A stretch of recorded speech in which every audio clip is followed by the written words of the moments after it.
Assalamualaikum warahmatullahi wabarakatuh. Perkenalkan, nama saya Ahmad Iksan Arfiansyah dari kelompok 1. Kali ini saya akan menjelaskan tentang definisi filsafat. Filsafat adalah suatu sikap terhadap kehidupan dan alam semesta. Sikap dewasa secara filsafat adalah sikap menyelidiki secara kritis, terbuka, toleran, dan selalu bersedia meninjau suatu masalah dari semua sudut pandang. Dari segi etimologi, istilah filsafat dalam bahasa Indonesia memiliki padan kata falsafah dalam bahasa Arab, filosofi dalam bahasa Inggris, filosofia dari bahasa Latin, dan filosofie dari Jerman, Belanda, dan Prancis. Istilah itu bersumber dari istilah Yunani, yaitu filosofia. Philein berarti mencintai, sedangkan philos berarti teman. Selanjutnya istilah sophos berarti bijaksana, sedangkan sophia berarti kebijaksanaan. Jadi kata philein dan sophos artinya mencintai hal-hal yang bersifat bijaksana. Sedangkan kata philos dan sophia artinya adalah teman kebijaksanaan. Latar belakang timbulnya filsafat. Filsafat, terutama filsafat barat, muncul di Yunani semenjak kira-kira abad ke-7 sebelum Masehi.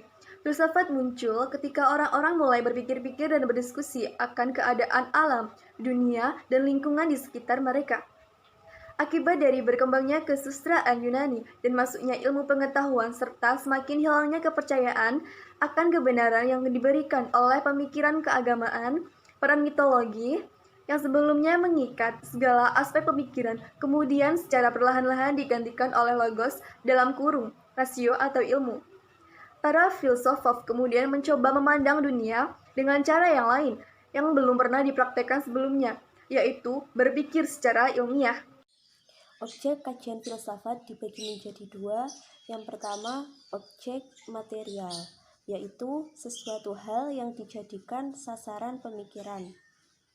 Objek ini mencakup hal-hal konkret seperti manusia, tumbuhan, dan batu, ataupun hal-hal abstrak seperti nilai-nilai, ide-ide, dan kerohanian.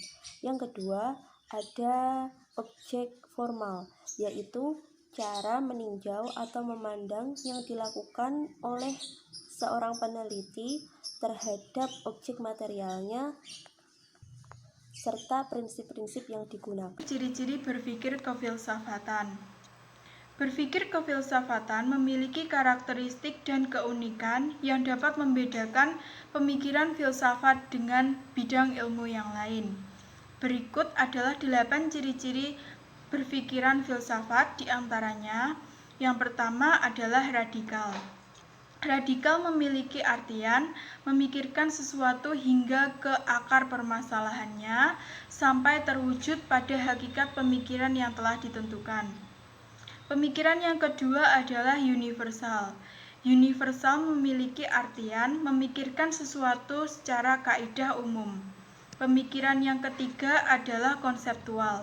Konseptual merupakan hasil pemikiran dari generalisasi dan abstraksi pengalaman umum manusia. Pemikiran yang keempat adalah koheren dan konsisten. Koheren memiliki artian memikirkan sesuatu secara kaidah logis, sedangkan konsisten adalah pemikiran secara menetap dan tidak berubah-ubah. Pemikiran yang selanjutnya adalah sistematik. Sistematik memiliki artian berpendapat yang harus saling berhubungan dan di dalamnya terkandung adanya maksud dan tujuan tertentu. Pemikiran yang selanjutnya adalah komprehensif. Komprehensif artikan sesuatu secara keseluruhan. Pemikiran yang ketujuh adalah bebas. Bebas memiliki artian memikirkan sesuatu sampai batas yang sangat luas. Pemikiran filsafati merupakan pemikiran yang bebas, yakni bebas dari prasangka sosial, historis, kultural, maupun religius. Pemikiran yang terakhir adalah bertanggung jawab, artinya seseorang yang berpikir dan bertanggung jawab terhadap pemikirannya. Dapat disimpulkan dari 8 ciri-ciri di atas bahwa ciri pemikiran filsafat berbeda dengan bidang ilmu yang lain. Hal tersebut menjadikan filsafat sebagai bidang ilmu yang netral, terutama pada ciri ketujuh. Manfaat mempelajari ilmu filsafat. Yang pertama, seseorang dapat memaknai makna hakikat hidup manusia.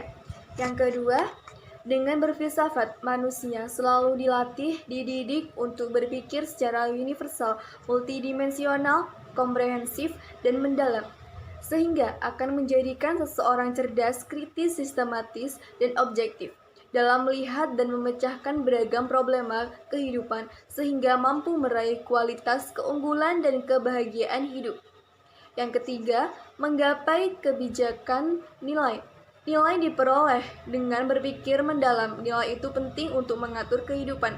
Yang keempat, menggapai kebenaran, karena proses berpikir mendalam itu pada dasarnya adalah menjelaskan apa yang sebenarnya terjadi dan bagaimana hal itu bisa terjadi terhadap suatu kenyataan.